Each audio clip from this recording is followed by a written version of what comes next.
Estamos en el año 490 a.C. y el grandioso imperio persa amenaza a Grecia y a la poderosa ciudad de Atenas. Los atenienses tenían mucho que perder. Sabían que si los persas tomaban su ciudad, significaría la destrucción total. Para salvar Grecia, el comandante Milcíades y su ejército de ciudadanos debían vencer en Maratón al comandante persa Datis y a sus fuerzas invasoras. Ningún ejército griego había derrotado jamás a un ejército persa, así que debían de estar muy asustados ante la perspectiva de la lucha. Usted es el comandante Milcíades. Se enfrenta a preguntas que podrían hacerle ganar o perder la guerra. Le pedimos que decida. Ponga a prueba su habilidad, su estrategia y su temple en Decisiones de Mando.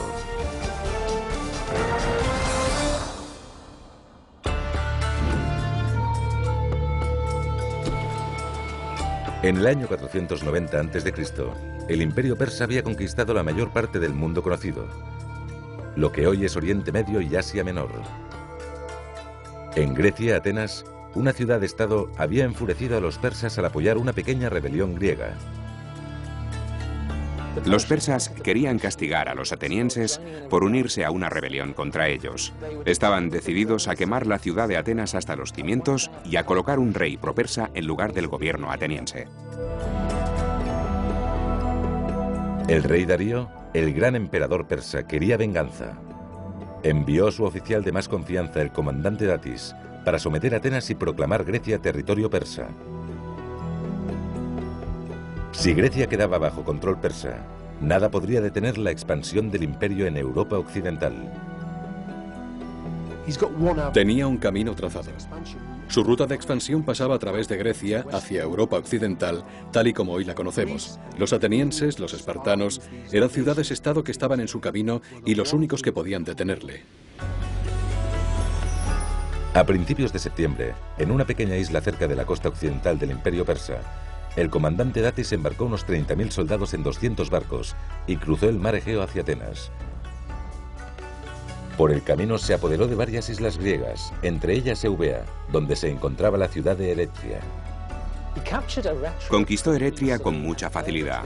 La hizo arder hasta los cimientos y se llevó a sus habitantes como esclavos. Soñando con la victoria, Datis y su ejército atracaron sus barcos en Maratón, una llanura en la costa oriental de Grecia. Se sentían peligrosamente confiados. Esperaban una victoria muy fácil. Pensaban que los griegos huirían o se rendirían, y que si llegaban a luchar, al ser ellos más numerosos, podrían superarlos y vencerlos con facilidad.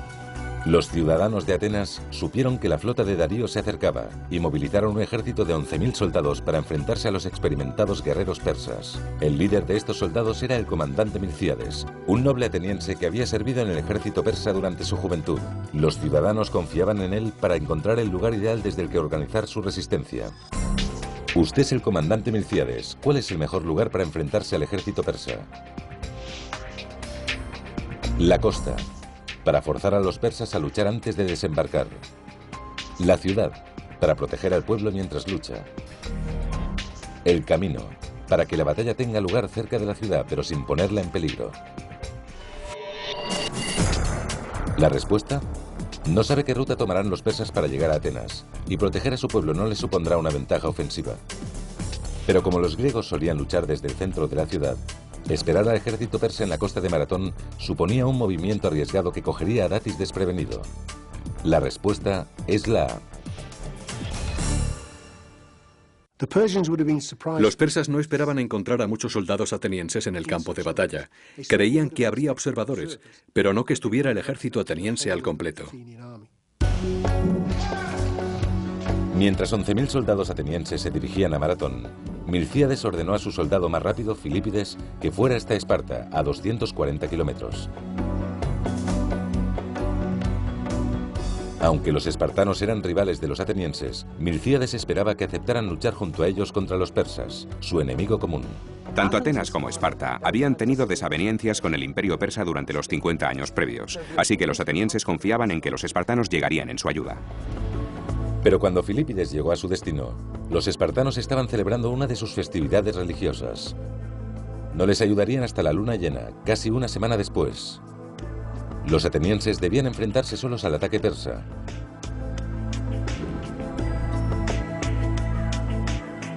El 11 de septiembre, Milcíades y los atenienses se encontraban ya en Maratón y observaron a sus enemigos desde una colina cubierta de árboles. El ejército de Datis, que constaba de más de 30.000 hombres, estaba bien equipado y disponía de caballería y arqueros. Los persas eran 3 veces más numerosos que los atenienses. Cuando los atenienses llegaron a Maratón y divisaron al ejército persa, quedaron aterrorizados. La mitad de los generales atenienses no quería luchar. Durante 6 días, Milcíades aguardó sin saber qué iniciativa tomar, mientras Datis esperaba que dejara la colina para luchar en campo abierto. Pero cada día transcurrido suponía una nueva amenaza para Milcíades. Mientras el ejército griego estaba fuera de la ciudad, Atenas podía caer en manos de traidores propersas. ¿Cómo protegería usted a Atenas de los traidores? Enviando un destacamento a la ciudad para ganar tiempo y esperar a los espartanos. Regresando y silenciando así a los traidores con su presencia. Atacando enseguida, terminar la batalla y regresar a Atenas lo antes posible. La respuesta: enviar un destacamento de tropas a Atenas debilitaría sus fuerzas, y su experiencia en la lucha contra el ejército persa lo hace imprescindible para la batalla. Su única opción es atacar de inmediato, terminar la batalla y regresar a Atenas lo antes posible. La respuesta es la C. Milcíades pensó que si los atenienses no luchaban, la división crecería en la ciudad y algún traidor la entregaría a los persas sin tan siquiera presentar batalla. Con el destino de Atenas en juego, a Milcíades no le quedaba más remedio que luchar. Pero tuvo suerte. Datis había ordenado que la caballería fuera embarcada y que la flota se dirigiera hacia Atenas. La ausencia de caballos daba a los atenienses una pequeña ventaja en Maratón. Esos animales no eran tímidos caballitos de monta. Eran caballos muy bien entrenados para la guerra. Al sacar a los caballos del campo de batalla, los persas habían perdido parte de su fuerza. Pero el frente de la infantería persa tenía todavía casi 1,5 kilómetros de longitud. Con un ejército inferior en número, Milcíades tenía que extender su frente o exponer los flancos a los ataques para poder igualarlo. Para extender su frente tenía que debilitar parte de la línea. ¿Qué parte de la línea de infantería debía seguir siendo fuerte? El centro, donde los persas sitúan a sus mejores tropas. Los flancos, para vencer fácilmente a las tropas persas más débiles y ganar la batalla con rapidez. La retaguardia, para que los soldados puedan maniobrar y aprovechar cualquier oportunidad.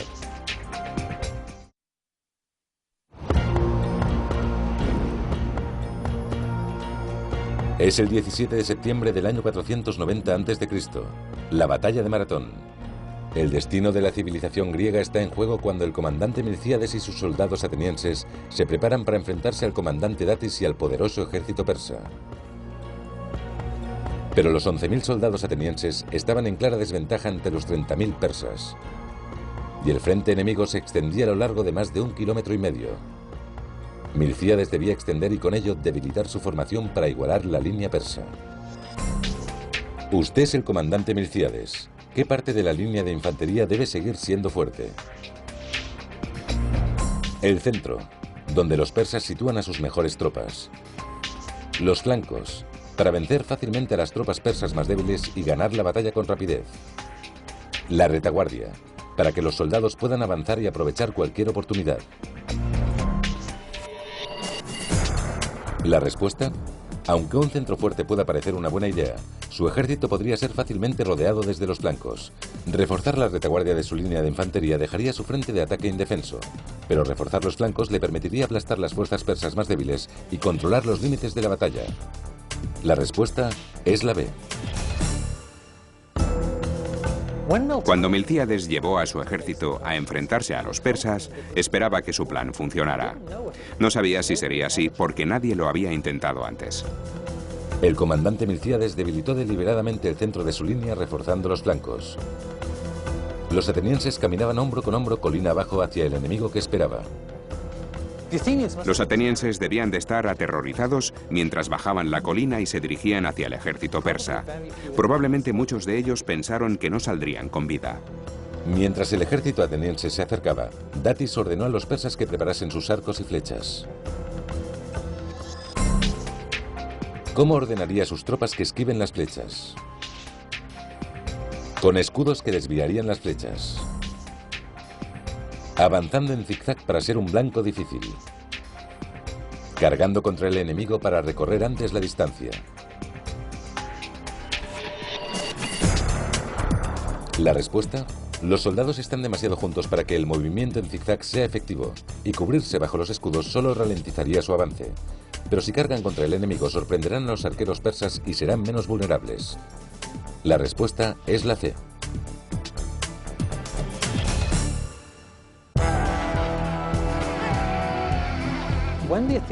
Cuando los atenienses avanzaron hacia el ejército persa, Milcíades les ordenó que doblasen la velocidad de marcha para cubrir el espacio entre ellos y los persas lo antes posible. Lo que pretendían al correr más rápido era reducir el tiempo de que disponían los arqueros persas para lanzarles sus flechas. Los persas lanzaron sus primeras flechas contra el ejército griego, pero no tuvieron tiempo para disparar muchas más. En poco tiempo, los dos ejércitos colisionaron en un feroz combate cuerpo a cuerpo.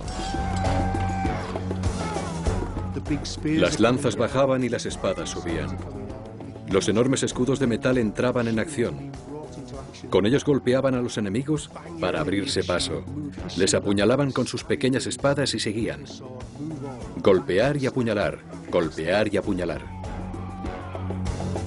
En la lucha cuerpo a cuerpo, las cortas cimitarras persas y sus armaduras ligeras no podían competir contra las pesadas armaduras y las largas lanzas de los atenienses.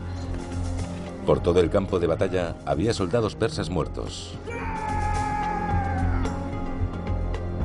De momento, la estrategia de Milcíades funcionaba tal y como había planeado. Los soldados atenienses de los flancos, más numerosos, obligaban a los persas a retroceder con una fuerza impresionante. Finalmente, las tropas persas de los flancos empezaron a huir, mientras eran perseguidas por los atenienses. ¿Cuál cree usted que es el mejor lugar para perseguir a las tropas persas que se retiran? El pantano, el mar, la colina. ¿La respuesta? Si persigue a los soldados persas colina arriba, pueden esconderse entre los árboles, y si los empuja hacia el mar, se refugiarán en la seguridad de sus barcos. Pero si les obliga a entrar en terreno pantanoso, lucharán y se ahogarán. La respuesta es la A.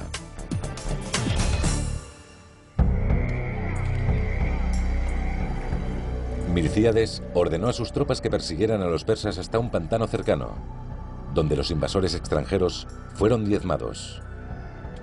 El pantano era un lugar mortalmente peligroso, y los persas no conocían los caminos que lo evitaban. Así que centenares de ellos se ahogaron en sus aguas cenagosas. Mientras tanto, los griegos situados en la debilitada línea central de Milcíades estaban en apuros. Los persas ganaban terreno. Si Milcíades no actuaba rápido, la línea central griega caería y las fuerzas persas atacarían a los griegos restantes. ¿Cómo pueden las tropas de los flancos ayudar a las tropas atrapadas en el centro? Dejando de perseguir a los persas que huyen para concentrarse en los que atacan. Reagrupando las tropas y situándolas entre los griegos y los persas de la línea central. Corriendo hacia los barcos persas. Los persas abandonarán la lucha y les perseguirán.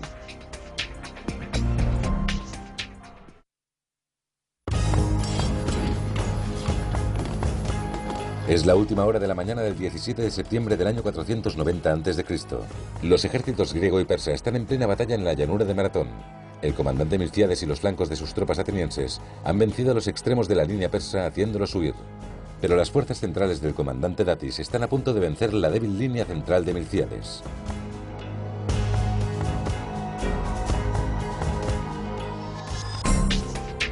¿Cómo pueden las tropas de los flancos ayudar a las tropas atrapadas en el centro?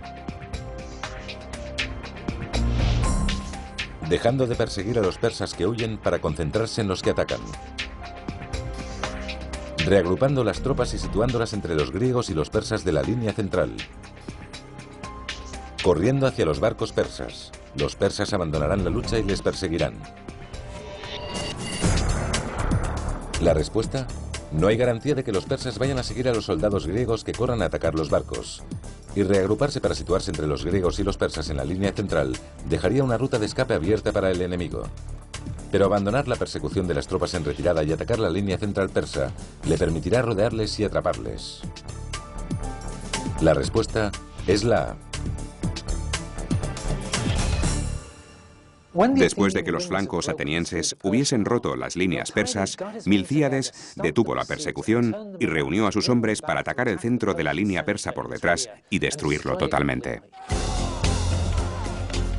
Al verse derrotado, Datis ordenó a las tropas restantes que se retiraran hacia los barcos para ponerse a salvo. Los atenienses les persiguieron hasta la costa, abatiendo a muchos de ellos mientras huían. Los persas luchaban por su vida. Así que la lucha en medio del oleaje debió de ser particularmente feroz. A pesar de la gran cantidad de bajas, muchos soldados persas consiguieron refugiarse en los barcos de su todavía temible flota. Milcíades no podía dejar que abandonaran el puerto. Si los persas conseguían volver a sus barcos tras la batalla y navegar hasta Atenas, aún podían capturar la ciudad. ¿Cómo se puede evitar que los barcos salgan del puerto? Abordando los barcos y capturando a las tripulaciones. Cortando las velas con espadas. Con menos hombres se pueden deshabilitar más barcos. Quemando los barcos. Los detendrá y acabará con los soldados persas. La respuesta: los griegos seguían en inferioridad numérica, así que abordar los barcos y hacer prisioneros era imposible. Y cortar las velas no impediría que las tripulaciones escaparan remando. Pero quemando las naves se frustraba cualquier intento de escapar. La respuesta es la C. Milcíades ordenó a sus soldados que lanzaran antorchas contra las naves persas para incendiarlas. Pero solo consiguieron destruir 7 de las 200. Como era de esperar, las restantes zarparon en dirección a la bahía de Falerón, un puerto en la península cercano a Atenas. Milcíades temía que si los persas llegaban a Atenas antes de que sus ciudadanos supieran que acababa de vencerlos, se rindieran aterrorizados al ver la flota enemiga. Para salvar la ciudad de los traidores, Milcíades debía hacer llegar la noticia de la victoria griega a Atenas, y rápido. ¿A quién enviaría usted para avisar a la ciudad que resistan ante la llegada de los persas? Al corredor Filípides. Es su hombre más rápido y el tiempo apremia. A un sirviente. Un sirviente no está cansado por la batalla y está en mejores condiciones para viajar. Va usted mismo. Si todavía hay traidores dispuestos a entregar la ciudad a los persas, no se atreverán a desafiar su autoridad. La respuesta: aunque en Atenas inspira mucho respeto, sus cansados soldados necesitan que esté con ellos y que les lleve a casa lo antes posible. Y los sirvientes no son corredores, así que no están preparados para emprender ese viaje. Como el tiempo apremia, es imperativo que envíe al mensajero más rápido, Filípides, a alertar a la ciudad. La respuesta es la A. Filípides debió de tardar unas 2 horas en correr hasta la ciudad de Atenas. La distancia desde Maratón a Atenas es de 42.195 metros, la misma distancia que se corre en las carreras de maratón modernas. Filípides corrió a Atenas a toda velocidad. A su llegada y sin aliento anunció: «Hemos vencido», y cayó muerto a causa del cansancio. Mientras tanto, el comandante Milcíades y sus hombres se dirigían hacia Atenas para defender la ciudad, pero existía la posibilidad de que no llegaran a tiempo. Los ciudadanos de Atenas quizá tuvieran que defenderse solos. ¿Qué pueden hacer los ciudadanos de Atenas para prepararse contra la invasión persa? Levantar barricadas en las puertas para mantener a los persas fuera hasta la llegada del ejército griego. Abandonar la ciudad y buscar refugio en las montañas. Hacerse pasar por soldados. Desde lejos engañarían a los persas. La respuesta: levantar barricadas no evitará las flechas persas, y abandonar la ciudad equivale a entregarla al invasor.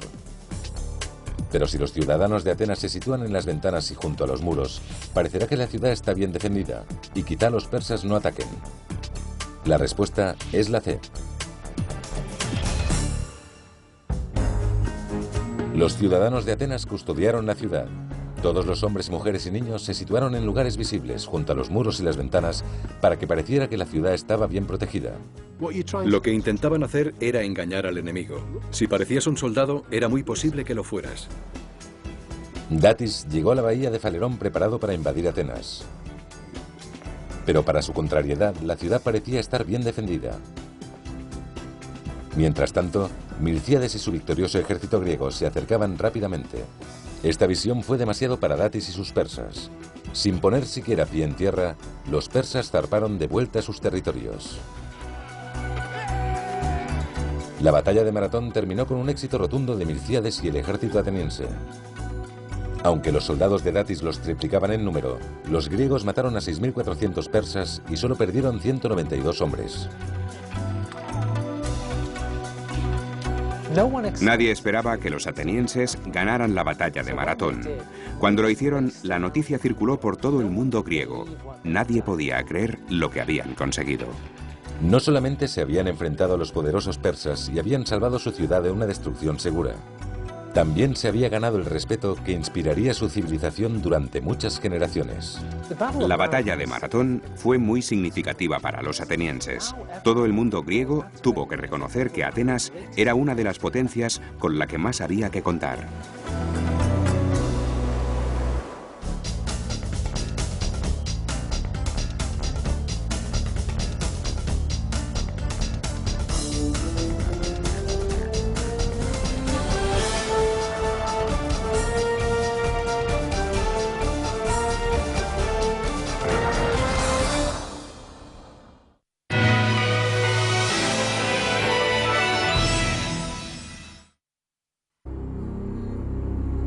Estas son las Termópilas, en la costa de Grecia continental.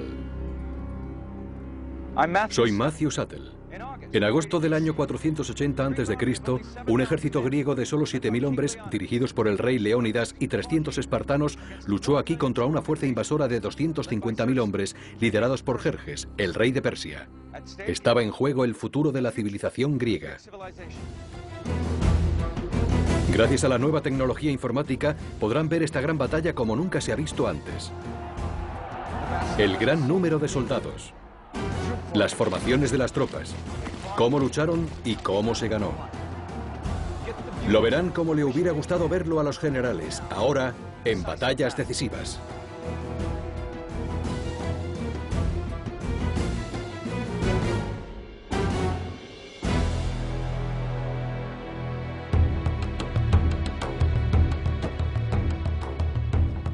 Hace 2500 años, Grecia no era una nación unificada, sino un conjunto de ciudades-estado independientes, como Atenas, Corintia y Esparta, cada una con sus propias leyes y su propio sistema de gobierno. Los griegos vivían a la sombra del poderoso imperio persa, que se extendía por lo que hoy es Turquía, el norte de Egipto, Israel, Irán, Irak, Afganistán y el norte de la India. 2/3 del mundo conocido. Pero ni siquiera eso era suficiente para el rey persa Jerjes. Quería expandirse por Europa, y Grecia era la puerta de entrada. 10 años antes, su padre Darío había sido vencido por los griegos en Maratón. Jerjes estaba decidido a no sufrir la misma suerte.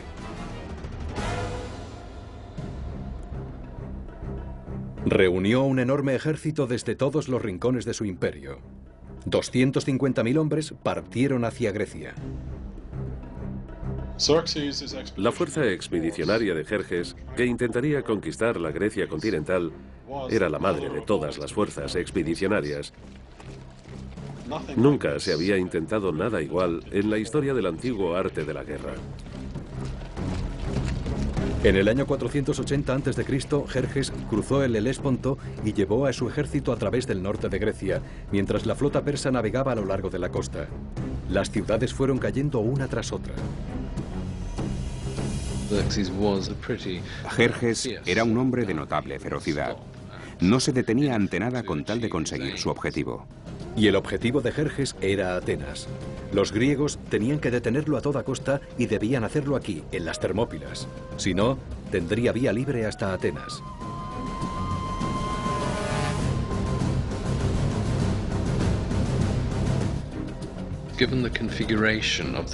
Debido a la configuración de la península griega, por aquí era por donde cualquier ejército debía pasar. Las Termópilas era la elección evidente. El nombre griego Termópilas significa puertas calientes. El lugar era famoso por sus manantiales de aguas termales. Con las accidentadas montañas tan cerca, el estrecho paso era muy fácil de defender, pero también era la puerta de entrada a Grecia. 2000 años de mar y viento han erosionado el lugar de la batalla. Este es el aspecto que tenía en el año 480 a.C. Los griegos enviaron un ejército de 7000 hombres a defender el paso. A ellos se unieron 300 soldados de la ciudad de Esparta. Es imposible imaginar una ciudad menos parecida a Atenas que Esparta. La sociedad espartana era el polo opuesto de la sociedad ateniense. Los atenienses eran muy abiertos. La sociedad se abría a cualquiera que quisiera unirse a ella y lo compartían todo. En cambio, los espartanos eran una sociedad muy cerrada. A los espartanos les educaban para ser soldados, nada más.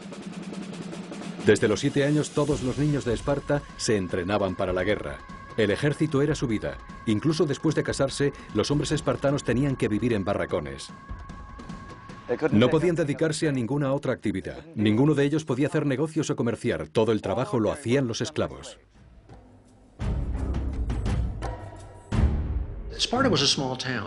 Esparta era una ciudad pequeña. Nunca tuvo más de 9000 habitantes, por lo que a ciudadanos espartanos se refiere. En ese ejército, todos se conocían. Si estabas en una formación, podías tener a tu hermano, a tu padre o a tus primos al lado, o un par de filas por detrás. Fueron los líderes, fueron la vanguardia, fueron la columna vertebral del ejército. En todos los aspectos, su presencia convirtió la batalla de las Termópilas en lo que fue.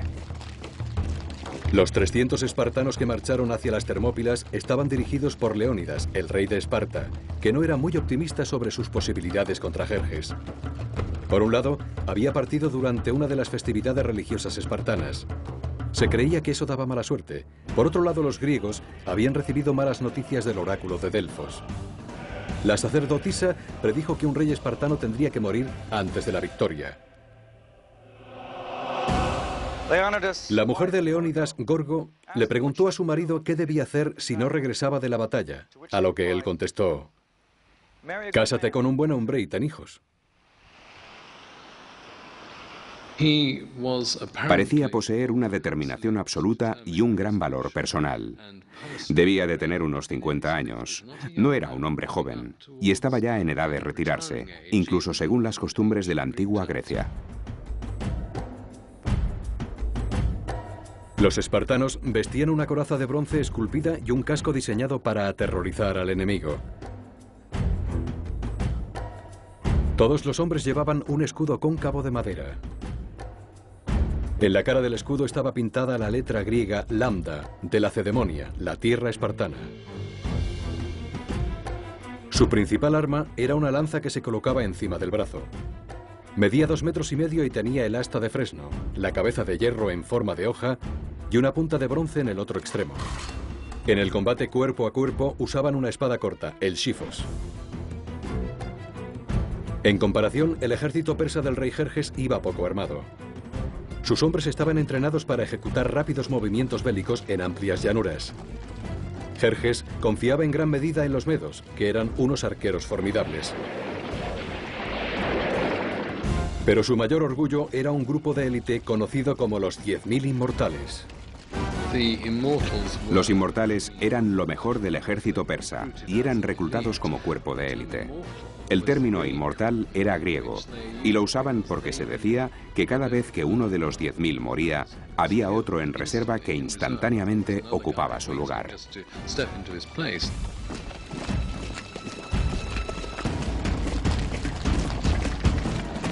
Leónidas esperó con sus espartanos en el lugar más estrecho del paso, con los restantes 7.000 soldados griegos detrás de ellos. Defendían un muro bajo. Jerjes dirigió a su ejército hacia la parte más baja de la entrada del paso. Jerjes, tras situarse en posición, esperó 4 días, porque no podía creer que los griegos fueran a quedarse para luchar. Creía que se trataba de una broma.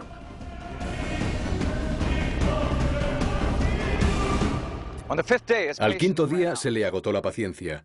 Exigió: «Entregad las armas». Leónidas le contestó: «Ven a buscarlas».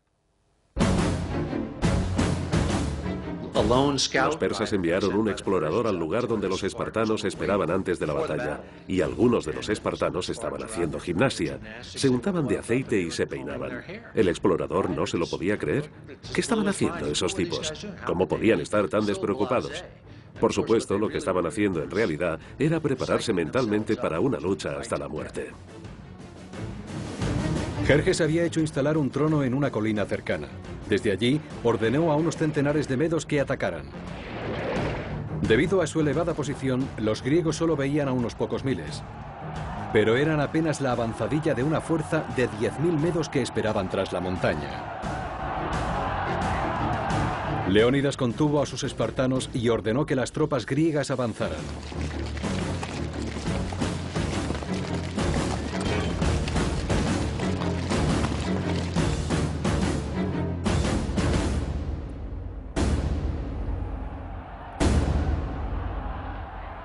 La batalla de las Termópilas había empezado.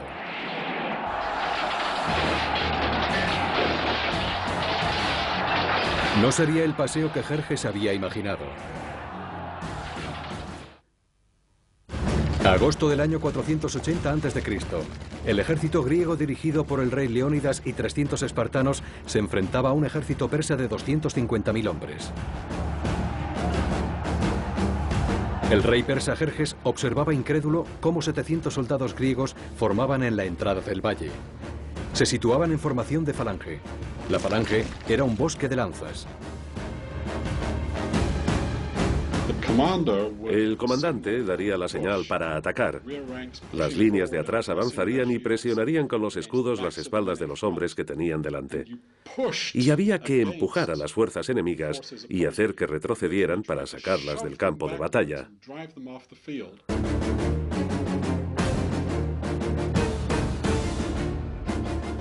Habían preparado toda la vida para ese momento.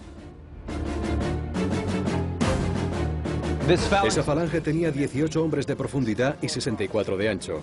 Los escudos se solapaban como las escamas de una serpiente. Era prácticamente impenetrable. Las 3 primeras filas bajaron las lanzas y avanzaron hacia los medos. En comparación con los griegos, los medos iban muy poco armados. Llevaban escudos de mimbre y lanzas ligeras. Antes de que avanzaran, los arqueros medos dispararon una ráfaga de flechas contra la falange.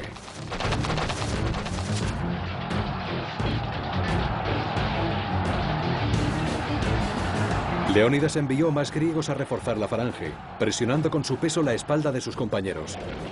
Ráfaga tras ráfaga, las flechas llenaban el cielo. La infantería griega usaba escudos de 90 centímetros, de madera de roble de 5 centímetros de grosor, recubierta de bronce. Eran como tablas de cocina para cortar. Puedes golpear muy fuerte una tabla de cocina con un hacha de batalla sin llegar a romperla. Cuando los griegos empezaron a cansarse, Leónidas envió a sus guerreros espartanos. Avanzaban en formación de falange mientras los extenuados griegos corrían atrás. A medida que avanzaban, los espartanos debían ir hablando entre sí, confortándose y animándose unos a otros a dirigirse hacia esos soldados que a su vez avanzaban hacia ellos. Cada paso los acercaba más y más al enemigo y el terror debía de ser increíble. Los expertos luchadores espartanos destrozaron todo lo que tenían por delante. Los medos vieron que sus armas eran inútiles y, desesperados, empezaron a aferrarse a las lanzas espartanas. Entonces los espartanos sacaron los xifos y se inició una verdadera carnicería.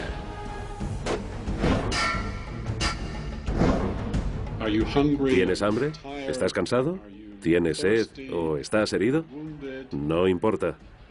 Eres un guerrero y luchas. El reducido espacio hacía imposible que los persas se aprovecharan de su superioridad numérica. No podían situar suficientes hombres en la batalla contra esa implacable máquina de matar. El combate en esos días era hombre contra hombre. Nadie disparaba a nadie. No había bombas inteligentes. Si ibas a matar al enemigo, este estaría justo enfrente y él iba a intentar matarte a ti. Oleada tras oleada, los guerreros de Jerjes perecían intentando penetrar en el muro de escudos espartanos. Leónidas bromeaba diciendo que Jerjes tenía muchos hombres, pero ninguno soldado. Pero los espartanos también sufrieron bajas. Los espartanos tenían un método para identificar a sus propios muertos, muchos de los cuales estaban tan desfigurados que eran irreconocibles. Era el equivalente antiguo a las placas de identificación actuales. Cogían una rama, le ponían su marca en ambas puntas y la partían por la mitad. Una mitad se quedaba en un recipiente detrás de las líneas de infantería y la otra se llevaba en la muñeca. Si el soldado sobrevivía, reclamaba la mitad de su rama después de la batalla. De este modo, todos los muertos y heridos podían contarse con facilidad. El segundo día, los persas seguían sin hacer ningún progreso. No estaban preparados para este tipo de lucha, lejos de las llanuras abiertas del este, donde la caballería, los carros y la infantería ligera podían decidir el resultado. Sentado en su trono, Jerjes se impacientaba cada vez más. Se agitaba inquieto dando saltos tan a menudo que parecía un espectador de un partido de fútbol actual. Jerjes dijo a sus soldados: salid ahí y tomad ese paso. Apartad a esos tipos del camino. Los medos, con armas ligeras, se enfrentaron a los griegos, que estaban muy bien armados y que les dieron una paliza. Jerjes decidió jugar su mejor baza y envió a los inmortales. En el campo de batalla había centenares de miles de soldados, pero el combate real se libraba entre dos fuerzas de élite. Los 10.000 inmortales persas contra lo que quedaba de los 300 espartanos. Agosto del año 480 a.C. Los espartanos llevaban casi un día y medio resistiendo en el paso de las Termópilas. Jerjes no había conseguido romper su defensa. Decidió jugárselo todo y enviar a su propia guardia personal, los inmortales.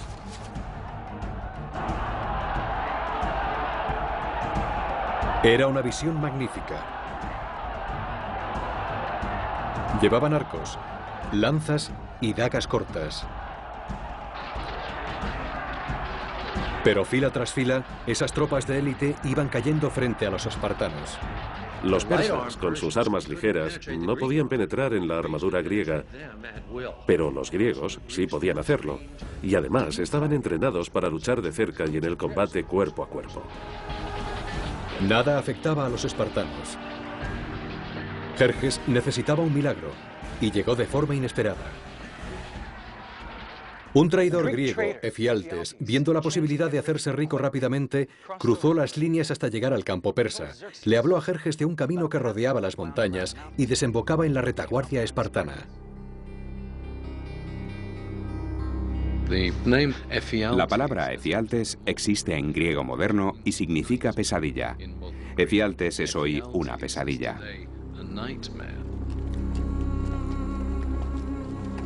Protegidos por la noche, los persas siguieron el camino indicado y en la mañana del tercer día aparecieron detrás de los espartanos. Leónidas había sido superado. Supo que esa sería su última batalla. Para evitar bajas innecesarias, envió al resto del ejército griego a casa. Los espartanos resistirían solos. Debió de ser un momento impresionante. Muchos hombres se alejaban del combate, hombres valientes que sabían que iban a sobrevivir, mientras que otros marchaban hacia el frente, sabiendo que iban a morir.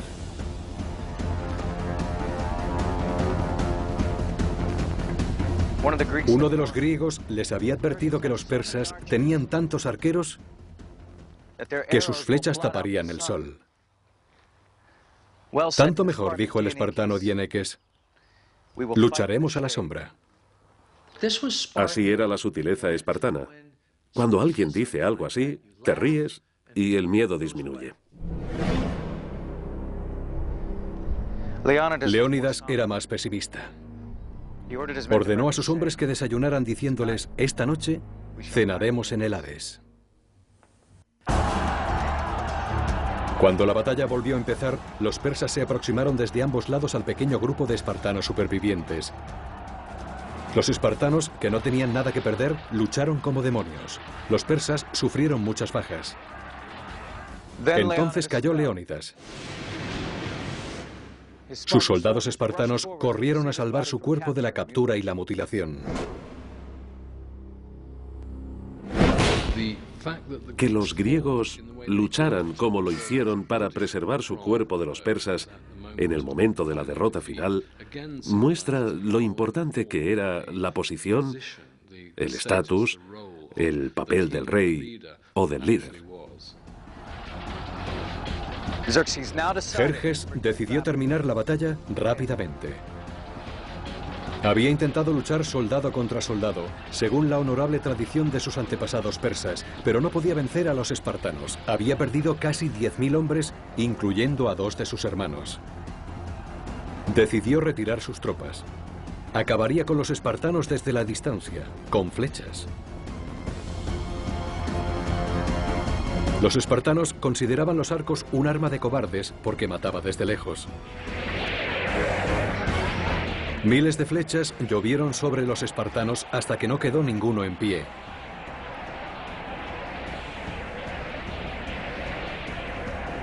Las armas que más despreciaban acabaron con ellos. Jerjes, furioso, ordenó a sus hombres que buscaran el cuerpo de Leónidas y que cuando lo encontraran, le cortaran la cabeza y la clavaran en un palo. El rey de Esparta le había hecho pagar un terrible precio por su victoria en las Termópilas. 10.000 bajas eran una gota en el mar de tan vasta fuerza. Pero fue un gran golpe para Jerjes y para la moral de su ejército. Le asombraba que esos hombres lucharan por un ideal, la libertad. Jerjes, desde las Termópilas, se apresuró para capturar Atenas, pero sus ciudadanos y su ejército ya habían huido. A finales de ese mismo año, el 480 a.C., los griegos volvieron en barcos y vencieron a los persas en una gran batalla naval en Salamina. El gran plan de Jerjes había fracasado.